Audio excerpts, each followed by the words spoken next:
Hah,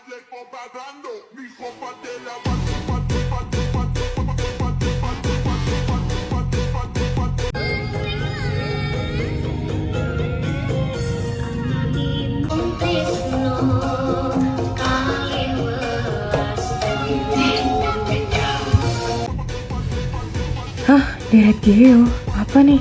Video apa sih ini? Oke, pas. Jadi, deret geometri itu adalah yang bentuknya seperti barisan geometri, tetapi ditulis dalam bentuk penjumlahan. Nah, rasio pada deret geometri tersebut itu disimbolkan dengan huruf R. Waduh, Deret Geo, apa meneh ini? Emang ada di kehidupan sehari-hari kan? Gak penting gak sih? Adalah di kehidupan sehari-hari. Klik ini coba. Klik aja. Klik. Orang di Kabupaten Semarang, Jawa Tengah terjerat pinjaman online atau lebih dikenal dengan sebutan pinjol yang awalnya hanya 3 juta membengkak hingga ratusan juta rupiah. Oh alah, pinjol masuk dalam deret geometri. Emang pinjol? Oh, bunganya. Tapi bunga dalam deret geometri kayak gimana dong? Nah, dalam kehidupan sehari-hari itu ada yang namanya bunga. Jadi bunga. Bukan bunga ini, tapi bunga ini. Nah, jadi bunga itu adalah balas jasa atau harga yang diberikan oleh sebuah bank atau koperasi kepada nasabah mereka. Atau sebaliknya, bunga itu bisa dijelaskan berupa balas jasa atau harga yang diberikan oleh nasabah kepada sebuah bank atau koperasi. Nah, bunga dibagi menjadi 2 lagi, ada bunga simpanan dan bunga pinjaman. Nah, bunga simpanan itu merupakan bunga yang diberikan oleh bank atau koperasi sebagai balas jasa bagi nasabah yang menyimpan uangnya di bank atau koperasi. Sedangkan kalau misal bunga pinjaman itu bunga yang diberikan oleh nasabah kepada bank atau koperasi yang meminjam uang kepada bank atau koperasi. Nah, jadi kesimpulannya tuh apa sih bunga tuh? Nah, bunga itu adalah jasa dari pinjaman atau simpanan yang dibayarkan pada akhir jangka waktu yang telah disepakati bersama. Jika besar bunga suatu pinjaman atau simpanan dinyatakan dengan persen, maka persen tersebut dinamakan suku bunga. Oh, bingung kan? Yaudah, lihat contohnya aja. Oke, jadi untuk soal pertama, Ronaldo meminjam uang dari koperasi simpan pinjam sebesar 1 juta. Setelah 1 bulan, maka Ronaldo harus mengembalikan modal beserta bunganya sebesar 1.030.000. Nah, tentukan besarnya bunga dan suku bunganya. Jadi yang akan kita cari adalah besarnya bunga dan suku bunga. Nah, kita ketahui kalau misal Ronaldo ini itu meminjam sebesar 1 juta. Nah, tetapi dia setelah 1 bulan itu harus mengembalikan modalnya beserta bunganya itu sebesar 1 juta. Nah, jadi kita cari aja nih bunganya dengan menggunakan cara uang yang sudah terdapat bunganya dikurangi dengan pinjaman awal 1.030.000 dikurangi 1 juta menghasilkan 30.000 bunganya. Nah, kita nyari suku bunganya. Suku bunga itu rumusnya bunga per pinjaman awal kali 100%. Bunganya itu tadi kan udah diketahui 30.000 per pinjaman awalnya itu sebesar 1 juta, ditulis 1 juta terus dikali 100%, menghasilkan 3/100 dikali 100% yaitu 3%. Udah ada menyenangkan kan? Nah, lanjut. Nah, bunga itu ada 2 jenis lagi, ada bunga tunggal sama bunga majemuk. Tapi kita ke bunga majemuk dulu. Bunga majemuk itu adalah suatu pinjaman modal atau disebut bunga tunggal jika metode pemberian imbalan jasa bunga simpanan yang dihitung berdasarkan modal pokok pinjaman atau modal awal simpanan saja. Juga sistem bunga tunggal itu, maka bunga yang dibayarkan setiap masa pembayaran itu per bulan atau per tahun adalah tetap. Bingung lagi? Ayo nonton aja nih contohnya. Nonton. Lanjut, kita ke soal bunga tunggal. Diketahui seorang nasabah meminjam uang dari sebuah koperasi sebesar 12 juta selama 1 tahun dengan suku bunga tunggalnya itu 1% per bulan. Nah, kita harus menentukan total uang yang harus dibayarkan nasabah tersebut sampai pinjamannya lunas. Kita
12 per 1 adalah 13.440.000.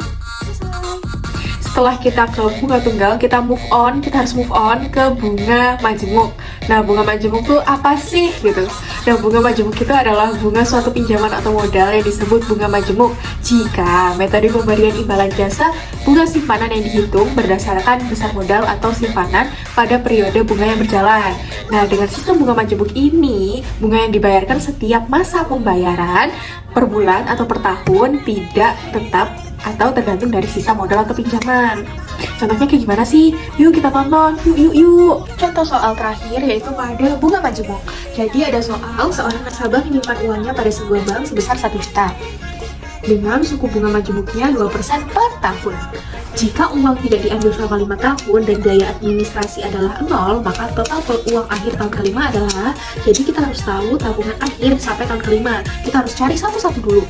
Yang pertama, tahun pertama itu 1 juta ditambah 2% atau suku bunga majemuknya dikali 1 juta menghasilkan 1.020.000. Tahun kedua menggunakan hasil dari tahun pertama ditambah 2% dikali 1.020.000 atau sama dengan tahun pertama, lalu menghasilkan sama prosesnya hingga menghasilkan pada tahun kelima terakhir yaitu Rp1.104.080. Nah, setelah kita dapat tahun kelimanya ini belum selesai, kita harus mencari total modal setelah N waktu menggunakan rumus MN sama dengan MO dalam kurung 1 plus I tutup kurung N, di mana MN adalah total modal setelah N waktu, MO adalah modal awal, dan N adalah jangka waktu. I yaitu persentase bunga simpanan. Lalu kita masukkan saja, kan kita mencari tahun kelima, jadi M kelima sama dengan 1 juta dalam kurung 1 ditambah 0,02 dikalikan 5. Lalu menghasilkan 1 juta dikali 1 juta 140 sekian menghasilkan 1.180,8032. Begini. Selesai. Setelah kalian mendengarkan penjelasan tentang aplikasi dalam kehidupan sehari-hari bidang ekonomi deret geometri, kalian harus menyaksikan dan mendengarkan bagaimana sih rumus awal dari deret geometri dan contoh soalnya akan dijelasin sama temanku Mirza. Let's go! Selanjutnya saya akan menjelaskan mengenai rumus-rumus apa sih yang dipakai dalam penentuan deret geometri. Nah, yang pertama adalah rumus untuk mencari rasio. Nah, kadang di beberapa tipe soal atau mungkin di semua soal itu kita tidak diberitahukan rasio yang digunakan dalam deret geometri itu berapa. Dan cara untuk mencari rasio dalam deret geometri tersebut adalah R sama dengan UN per UN-1.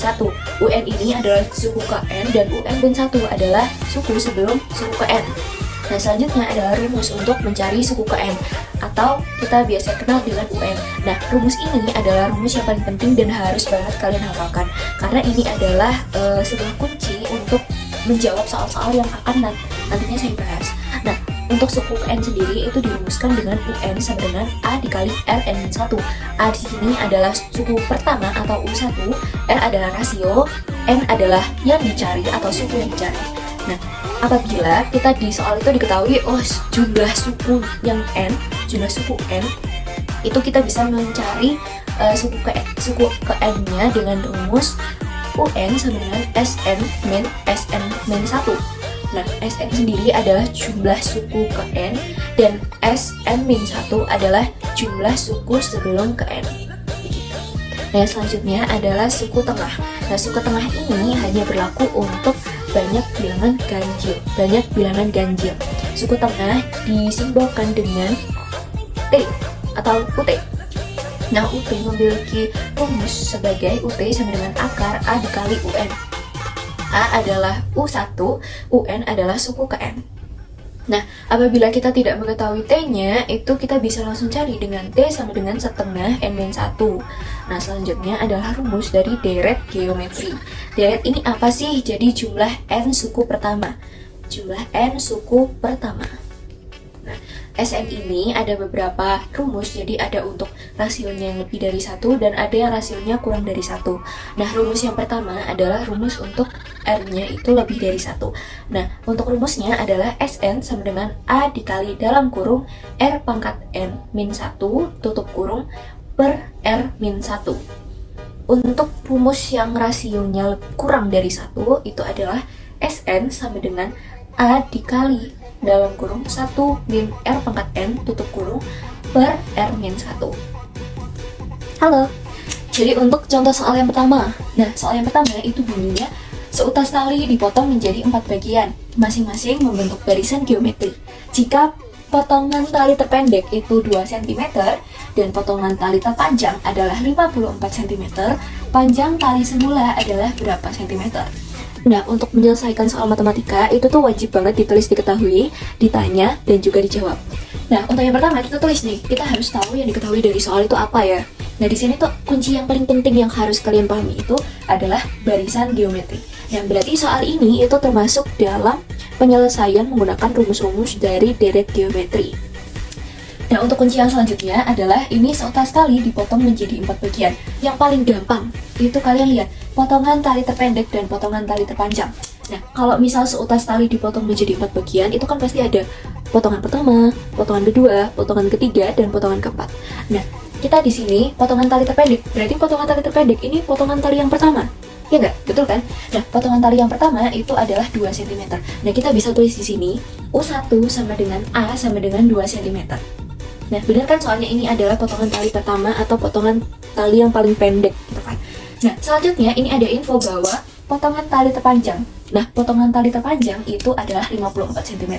Nah, kalau di sini ada 4 bagian, yang potongan tali terpendek itu adalah U1, berarti kalau potongan tali terpanjang itu adalah bisa disimpulkan dengan U4. U4. Nah, kita langsung tulis di sini, U4 sama dengan 54 cm. Nah, untuk kita mencari panjang tali semula. Panjang tali semula itu kayak U1 ditambah U2 ditambah U3 ditambah U4 gitu kan.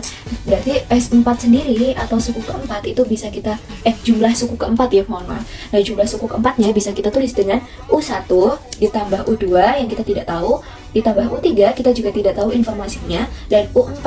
Nah, U4 kita sudah tahu informasinya bahwa U4 adalah 54 cm. Nah, gimana sih cara-caranya ya untuk menentukan jumlah jumlah 4 suku tersebut itu gimana sih? Nah, yang pertama kita harus menentukan rasio. Kita harus mencari rasionya tersebut untuk bisa mencari angka U2 dan juga angka U3. Nah, yang pertama adalah kita tahu bahwa rumus laten dari menentukan suku ke M dari deret geometri adalah UN sama dengan A R pangkat M-1. Aku merahin ya, kayaknya aku biruin aja. Nah, selanjutnya kita kan tahu, kita di sini tahunya informasi dari U4. Karena nanti kalau misal kita mencari dari U1, kita tidak tahu, ya bisa-bisa saja sih, tapi memang lebih enak kalau misal pakai dari U4. Nah, kita langsung tulis U4 sama dengan A dikali R, N-nya itu kan 4, berarti 4 min 1. Berarti kita bisa masukkan jumlah dari U4 itu kan di sini kita tahu bahwa itu tuh 54. Nah, langsung aja kita masukin 54 sama dengan A itu adalah U1, makanya kita tulis 2. 54 sama dengan 2 dikali R yang kita tanyakan pangkat 3. Nah, langsung kita di sini langsung pindahin ruas aja, berarti dibagi, berarti 54 bagi 2 hasilnya adalah 27. Nah, di sini adalah ada pangkat 3, berarti pangkat 3-nya geser sini. Berarti jadinya akar 3 dari 27 sama dengan R. Nah, kita langsung cari akar 3 dari 27 adalah 3, maka rasionya adalah 3. Rasio dari deret geometri yang digunakan dalam soal adalah 3. Nah, setelah itu kita akan mencari U2 dan U1 untuk kita bisa mencari jumlah suku keempat. Nah, gitu. Nah, untuk yang mencari satu adalah kita mencari U2. Nah, U2-nya ini kita langsung masukin aja menggunakan rumus paten untuk mencari suku ke N. Nah, UN sama dengan A dikali R N-1. Kita mencari U2, maka UN-nya ditulis U2. Makanya U2 sama dengan 2 dikalikan 3 dari rasio yang sudah kita cari, pangkat N-1. 2 dikurang 1 sama dengan 1, maka langsung saya tulis dengan angka 1. Nah, 2 dikalikan 3 sama dengan 6. Berarti U7. Berarti suku ke-2 itu adalah 6. Kita langsung cari suku ketiga atau U3. Kita pakai rumus yang tadi, sama dengan A dikali R N-1. Nah, selanjutnya langsung kita masukin di informasi yang sudah kita dapatkan dalam diketahui. Itu sama dengan 2 dikali 3 pangkat 3-1, karena N-1 3. N-nya 3 berarti 3-1 sama dengan 2. Berarti 2 dikali 3 pangkat 2 sama dengan 2 dikali 9 sama dengan 18. Oh, berarti suku ketiga adalah 18. Nah, kita langsung bisa cari nih jumlah suku keempatnya. Nah, jumlah keempat suku tersebut gitu loh maksudnya. Berarti itu sama dengan mencari panjang semulanya. Nah, yang selanjutnya adalah S4 sama dengan U1 ditambah U2 ditambah U3 ditambah U4. Kita langsung masukkan saja dari dari informasi-informasi yang sudah kita dapatkan ada U1-nya sebesar 2 cm, U4-nya sebesar 54 cm, U2-nya 6 cm, dan U3-nya 18 cm. Nah, langsung kita masukkan aja ke informasi-informasi yang sudah kita dapatkan ke rumus ini. Jadi S4 sama dengan 2 ditambah 6 ditambah 18 ditambah 54 sama dengan 80 cm. Maka ini jawabannya. Nah, berarti panjang semula dari tali yang digunakan sebelum dipotong menjadi 4 bagian adalah 80 cm. Lanjut lagi ke soal nomor 2 atau soal yang terakhir. Senang kan? Udah selesai. Nah, soal yang selanjutnya adalah pertambahan panjang sebuah hotel mengikuti barisan geometri. Pada tahun 2015, pertambahannya 42 orang dan pada tahun 2017, pertambahannya adalah 168 orang. Yang ditanyakan adalah pertambahan pengunjung hotel tersebut pada tahun 2020 adalah yang sama kayak soal sebelumnya, kita harus menuliskan diketahui, ditanya, dan juga dijawab. Untuk yang diketahui, itu kita kan diketahui pada tahun 2015 pertambahannya 42 orang, pada tahun 2017 pertambahannya 168 orang. Nah, kalau tahun 2020 itu pertambahannya itu berapa gitu kan. Nah, di sini kalau yang pertama kita udah diketahui 2015 sebagai tahun yang paling pertama disebut, berarti kita bisa langsung simpulkan bahwa itu adalah U1. Langsung aja kayak gitu. Berarti kalau U1-nya 2015, berarti 2017 ini U berapa gitu kan. Kita langsung aja tulis di sini. 2015 sama dengan itu kayak U1 sama dengan 42. Nah, kalau 2015 itu U1 berarti 2017 itu berapa? Nah, 2017 ini bisa kita bilang dengan U3 kan? Karena U1-nya ke 2015 berarti otomatis U2-nya 2016 dan U3-nya adalah 2017. Maka langsung kita tulis aja sebagai 2017 itu sebagai U3 dan U3 itu 168 pertambahannya. Nah, yang ditanyakan adalah pertambahan di tahun 2020. Nah, kalau misal 2015 itu U1 dan 2017 U3, berarti 2020 itu berapa gitu kan. Jadi kita hitung aja ya manual. U1 2015, U2 2016, U3 2017, U4 2018, U5 2019, U6 2020. Kalian bisa banget ngitung cara kayak gitu, kalau nggak langsung aja nalar gitu nggak apa-apa. Nah, berarti 2020 bisa saya simpulkan sebagai U6. Jadi langsung kamu tulis aja di sini U6-nya ada 2020 bisa kita simpulkan dengan U6. Nah, yang ditanya itu kan U6-nya pertambahannya itu berapa? Nah, alur untuk menemukannya itu sama dengan soal yang sebelumnya. Jadi untuk yang pertama itu step pertama adalah menentukan rasio dari deret geometri yang digunakan dalam soal. Nah, sama rumusnya menggunakan rumus paten yang harus banget kalian hafalkan, itu UN sama dengan A dikali RN bin 1. Nah, kita langsung aja tulis, kita menggunakan informasi dari yang kedua, yaitu dari U3 sama dengan 168. Kita langsung tulis U3 sama dengan AR N min 1. Itu kita bisa ganti langsung dengan 3 min 1 karena N-nya sendiri adalah 3. Nah, selanjutnya itu kita langsung tulis 100 U3 ini kan tadi kita tahu bahwa dia nilainya 168. Berarti kita langsung aja 168 sama dengan 42. Itu kan sama dengan U1. Jadi langsung kita masukin, berarti 168 sama dengan 42 dikali rasio R itu yang kita cari R pangkat 2. Nah, kita langsung pindahin ini, 42 dipindah luas ke kiri menjadi dibagi, berarti 168 dibagi 42 adalah 4. Nah, maka langsung 4 sama dengan R pangkat 2. Nah, R pangkat 2 nya ini juga pindah ke kiri menjadi akar. Nah, berarti akar 4 sama dengan R, rasionya sendiri adalah 2. Langsung kita hapus. Ya, soalnya itu adalah informasi penting ya guys. Terus selanjutnya adalah menentukan dari UN itu sendiri. Yang menentukan U yang dicari yaitu U6 sama dengan tahun 2020. Kita langsung masukin U6 sama dengan A dikali R pangkat N bin 1. Nah, U6 yang dicari berarti langsung masukin aja 42 karena A-nya itu 42 dikali rasionya 2 pangkat N bin 1. N 6 min 1 sama dengan 5. Nah, 4 langsung aja 42 dikali 2 pangkat 5. Nah, kita langsung substitusiin, maksudnya kayak langsung dilanjutin perkaliannya, jadinya 42 dikali 2 pangkat 5 adalah 32. Berarti 42 dikali 32 menghasilkan 1.344 orang. Nah, jawaban dari pertanyaan yang ditanyakan dalam soal adalah pada tahun 2020 itu pertambahan pengunjung hotelnya ada sebesar 1.344 orang. Begitu. Yeay!